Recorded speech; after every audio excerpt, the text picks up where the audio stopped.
ओम सूर्याय नमः। प्रिय बंधुगण, आज पवित्र माघ सप्तमी।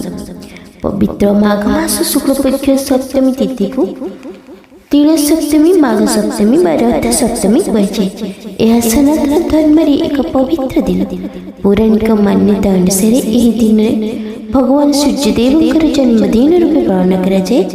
यह दिन भगवान सूर्य 7टी घोड़ा सहित उत्तरायण दिग को गति करते, जहाँ बसंत ऋतु एवं आलोकित प्रकाशित और फसलर संकेत देता है। से सूर्य जयंती रथ जयंती कहुए। यह दिन सूर्यदेव पूर्व स्नान सारी सूर्यदेव को जल अर्पण कले, अर्घ्य प्रदान कले समस्त दुख कष्ट दूर होता है, साधक रोग मुक्त होता है। आरोग्य सप्तमी कहुए। कोणार्क मंदिर पाखरे निकटरे थिबा चंद्रभागा बेलाभूमि स्नान मेला होता है, जो भक्त माने बुड़ पकई था। माघ सप्तमी दान धर्म कले अत्यंत शुभ होता है। यह शिखाई थे भगवान सूर्य परि अनुशासित प्रकाशित और कर्ममय जीवन बंचा। बंधुगण, आज यह पवित्र दिन में यदि सूर्यदेव गायत्री मंत्र जप कराए, सूर्यदेव संतुष्ट होते और सूर्यदेव कृपा प्राप्ति होता है। समस्त क्षेत्र में चाकरी क्षेत्र में सफलता मिलता है, मनोवांछित फल मिलता। आसतु यह मंत्र को जप करने जो मैंने जप कर श्रवण कले सहित श्रवण कले समान फल प्राप्ति। सनातन धर्म सहित जोड़ी हुई रहा आमर ये आध्यात्मिक चैनल को सब्सक्राइब करी वीडियो को गोटे लाइक कर दिंतु एवं कमेंट रे ओम सूर्याय नमः ओम आदित्याय नमः निश्चय लिखंतु। ओम आदित्याय विद्महे दिवाकराय धीमहि तन्नो सूर्यः प्रचोदयात्। ओम आदित्याय विद्महे दिवाकराय धीमहि तन्नो सूर्यः प्रचोदयात्। ओम आदित्याय विद्महे दिवाकराय धीमहि तन्नो सूर्यः प्रचोदयात्। ओम आदित्याय विद्महे दिवाकराय धीमहि तन्नो सूर्यः प्रचोदयात्। ओम आदित्याय विद्महे दिवाकराय धीमहि तन्नो सूर्यः प्रचोदयात्। ओम आदित्याय विद्महे दिवाकराय धीमहि तन्नो सूर्यः प्रचोदयात्। ओम आदित्याय विद्महे दिवाकराय धीमहि तन्नो सूर्यः प्रचोदयात्। ओम आदित्याय विद्महे दिवाकराय धीमहि तन्नो सूर्यः प्रचोदयात्। ओम आदित्याय विद्महे दिवाकराय धीमहि तन्नो सूर्यः प्रचोदयात्। ओम आदित्याय विद्महे दिवाकराय धीमहि तन्नो सूर्यः प्रचोदयात्। ओम आदित्याय विद्महे दिवाकराय धीमहि तन्नो सूर्यः प्रचोदयात्। ओम आदित्याय विद्महे दिवाकराय धीमहि तन्नो सूर्यः प्रचोदयात्। ॐ आदित्याय विद्महे दिवाकराय धीमहि तन्नो सूर्यः प्रचोदयात्। ॐ आदित्याय विद्महे दिवाकराय धीमहि तन्नो सूर्यः प्रचोदयात्। ॐ आदित्याय विद्महे दिवाकराय धीमहि तन्नो सूर्यः प्रचोदयात्। ॐ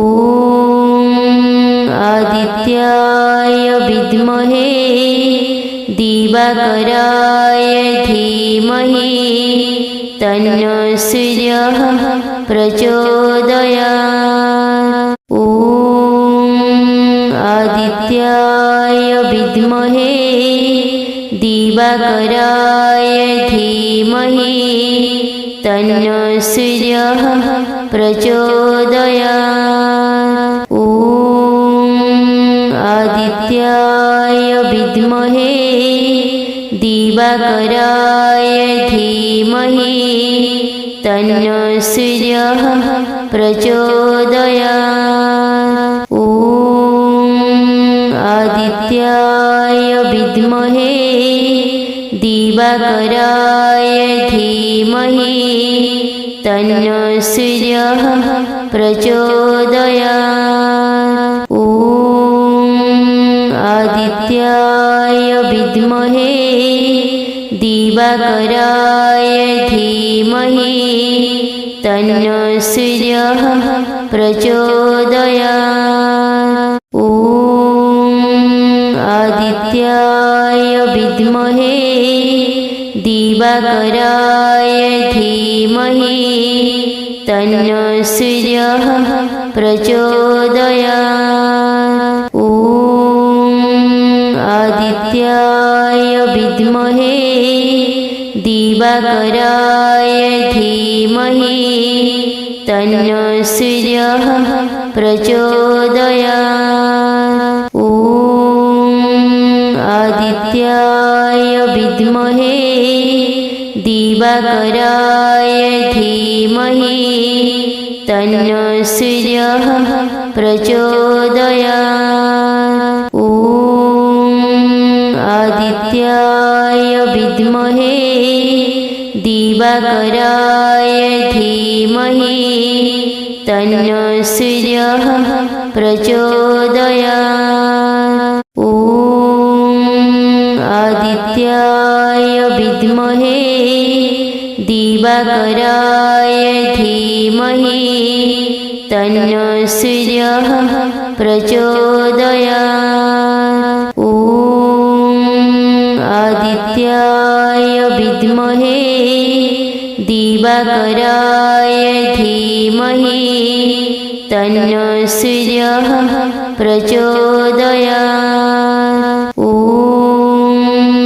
आदित्याय विद्महे दिवाकराय धीमहि तन्नो सूर्यः प्रचोदयात्। ॐ आदित्याय विद्महे दिवाकराय धीमहि तन्नो सूर्यः प्रचोदयात्। ॐ आदित्याय विद्महे दिवाकराय धीमहि तन्नो सूर्यः प्रचोदयात्। ॐ आदित्याय विद्महे दिवाकराय धीमहि तन्नो सूर्यः प्रचोदयात्। ॐ आदित्याय विद्महे दिवाकराय धीमहि तन्नो सूर्यः प्रचोदयात्। ॐ आदित्याय विद्महे दिवाकराय धीमहि तन्नो सूर्यः प्रचोदयात्। ॐ आदित्याय विद्महे दिवाकराय धीमहि तन्नो सूर्यः प्रचोदयात्। ॐ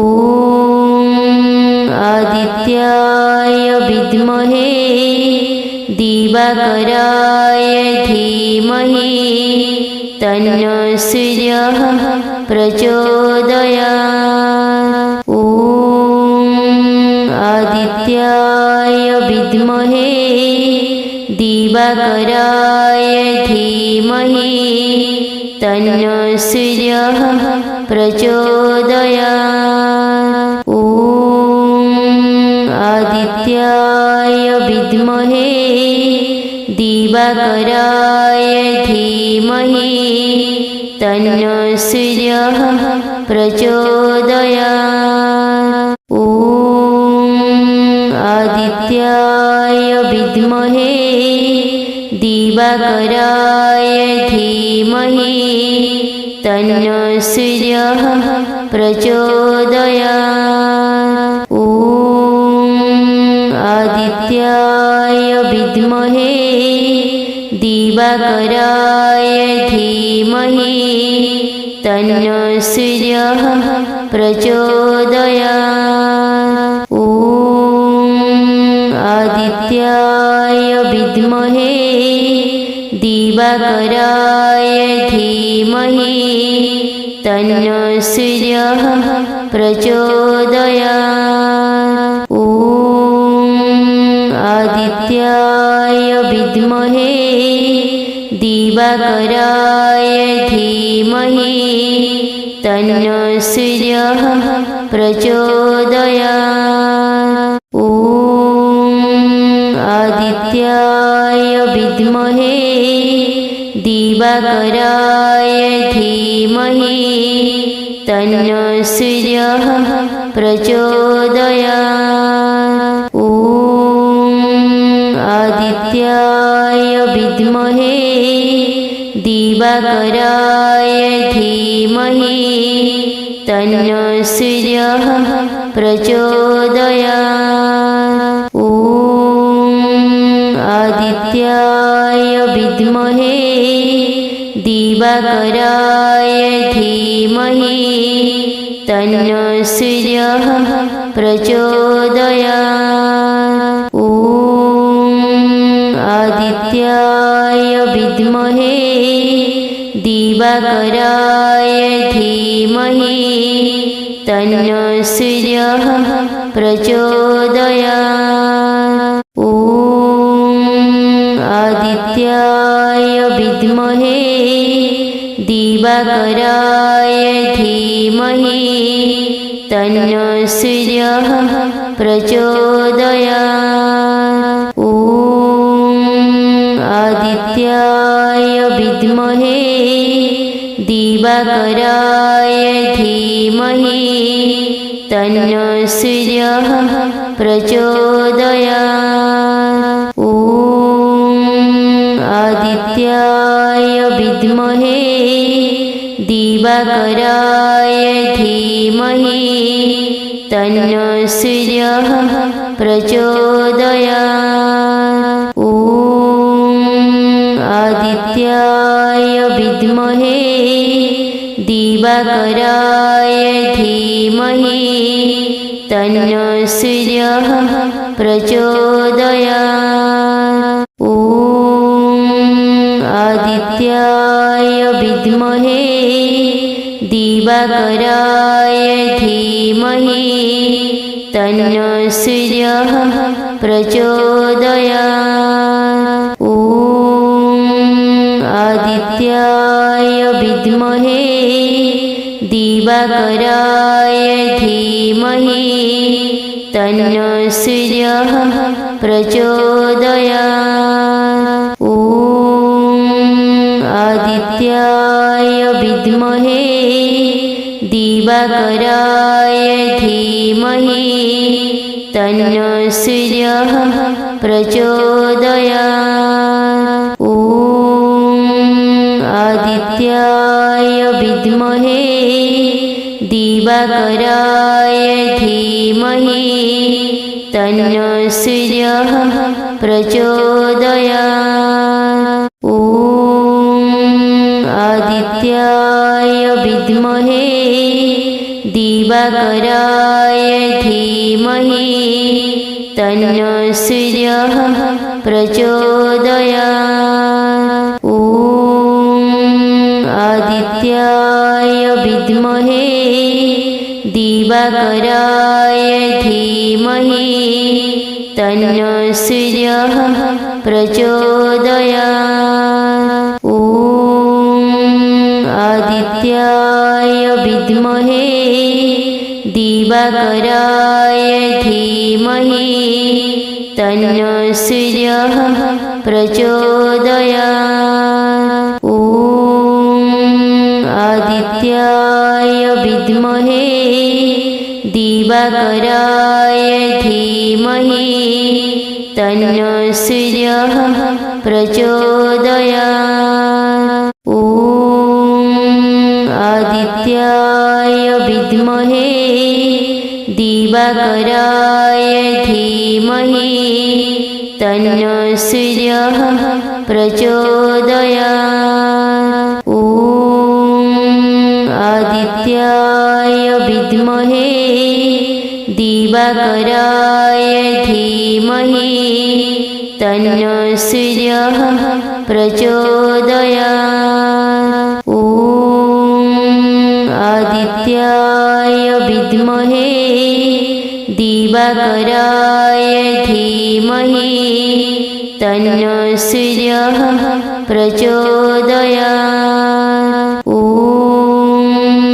आदित्याय विद्महे दिवाकराय धीमहि तन्नो सूर्यः प्रचोदयात्।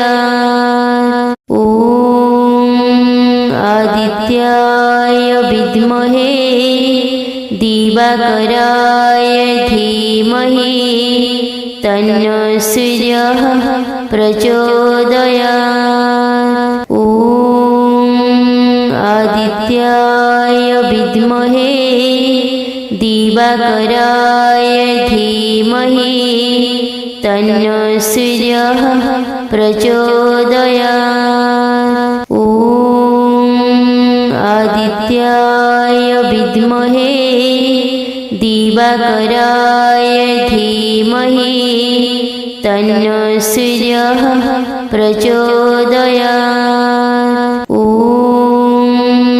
आदित्याय विद्महे दिवाकराय धीमहि तन्नो सूर्यः प्रचोदयात्।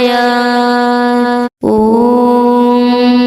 आदित्याय विद्महे दिवाकराय धीमहि तन्नो सूर्यः प्रचोदयात्। ॐ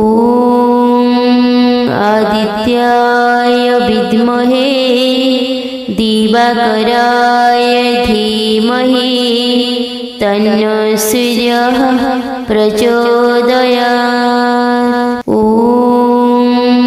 आदित्याय विद्महे दिवाकराय धीमहि तन्नो सूर्यः प्रचोदयात्।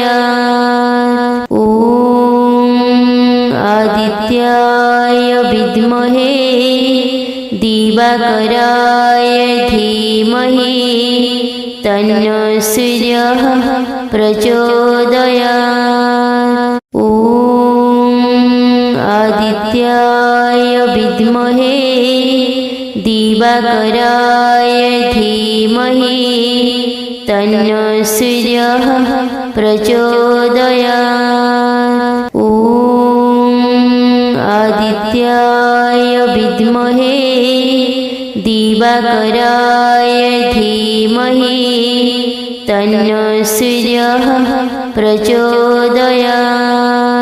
ॐ आदित्याय विद्महे दिवाकराय धीमहि तन्नो सूर्यः प्रचोदयात्। ॐ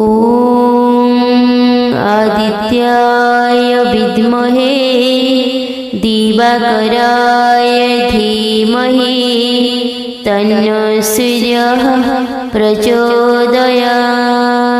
ॐ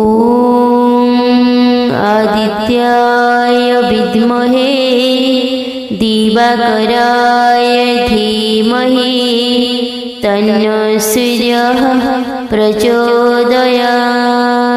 ॐ आदित्याय विद्महे दिवाकराय धीमहि तन्नो सूर्यः प्रचोदयात्। ॐ आदित्याय विद्महे दिवाकराय धीमहि तन्नो सूर्यः प्रचोदयात्। ॐ आदित्याय विद्महे दिवाकराय धीमहि तन्नो सूर्यः प्रचोदयात्। ॐ आदित्याय विद्महे दिवाकराय धीमहि तन्नो सूर्यः प्रचोदयात्। ॐ आदित्याय विद्महे दिवाकराय धीमहि तन्नो सूर्यः प्रचोदयात्। ॐ आदित्याय विद्महे दिवाकराय धीमहि तन्नो सूर्यः प्रचोदयात्। ॐ आदित्याय विद्महे दिवाकराय धीमहि तन्नो सूर्यः प्रचोदयात्। ॐ आदित्याय विद्महे दिवाकराय धीमहि तन्नो सूर्यः प्रचोदयात्। ॐ आदित्याय विद्महे दिवाकराय धीमहि तन्नो सूर्यः प्रचोदयात्। ॐ आदित्याय विद्महे दिवाकराय धीमहि तन्नो सूर्यः प्रचोदयात्। ॐ आदित्याय विद्महे दिवाकराय धीमहि तन्नो सूर्यः प्रचोदयात्। ॐ आदित्याय विद्महे दिवाकराय धीमहि तन्नो सूर्यः प्रचोदयात्। ॐ आदित्याय विद्महे दिवाकराय धीमहि तन्नो सूर्यः प्रचोदयात्। ॐ आदित्याय विद्महे दिवाकराय धीमहि तन्नो सूर्यः प्रचोदयात्। ॐ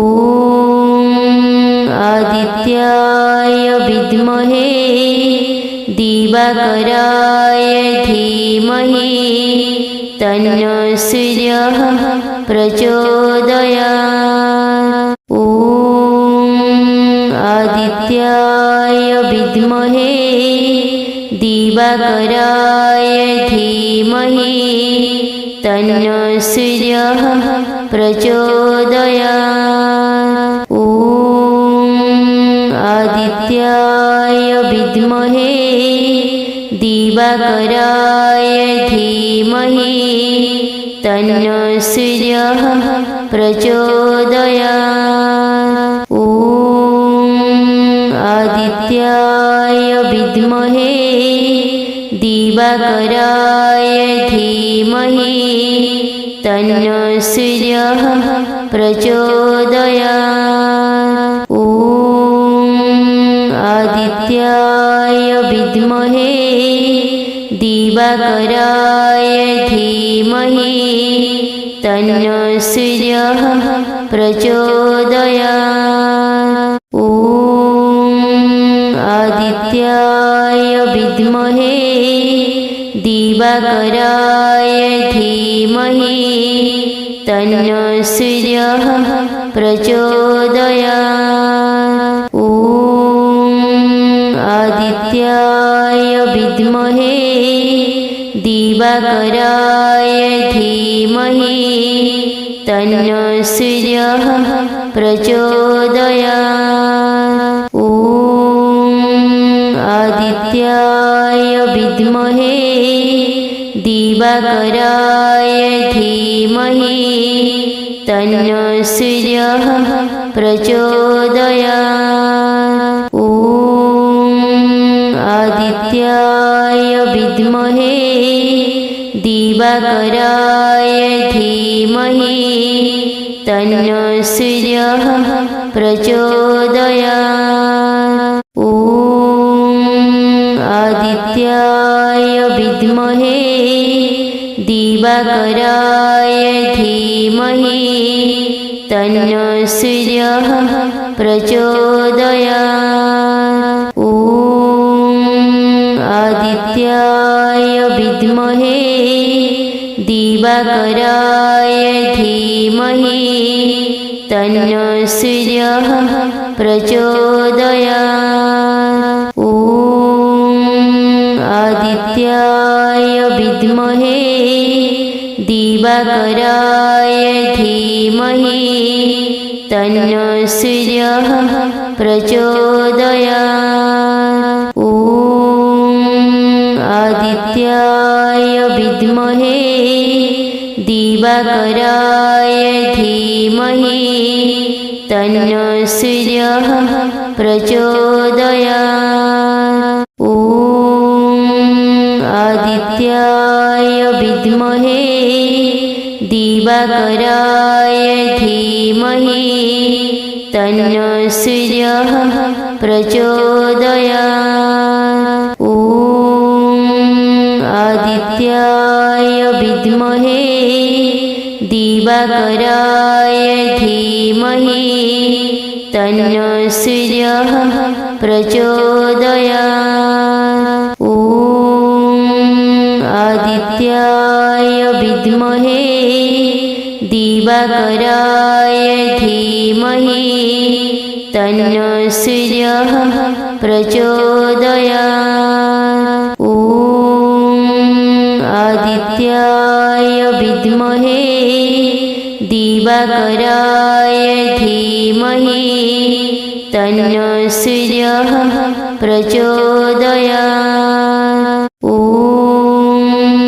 आदित्याय विद्महे दिवाकराय धीमहि तन्नो सूर्यः प्रचोदयात्। ॐ आदित्याय विद्महे दिवाकराय धीमहि तन्नो सूर्यः प्रचोदयात्। ॐ आदित्याय विद्महे दिवाकराय धीमहि तन्नो सूर्यः प्रचोदयात्। ॐ आदित्याय विद्महे दिवाकराय धीमहि तन्नो सूर्यः प्रचोदयात्।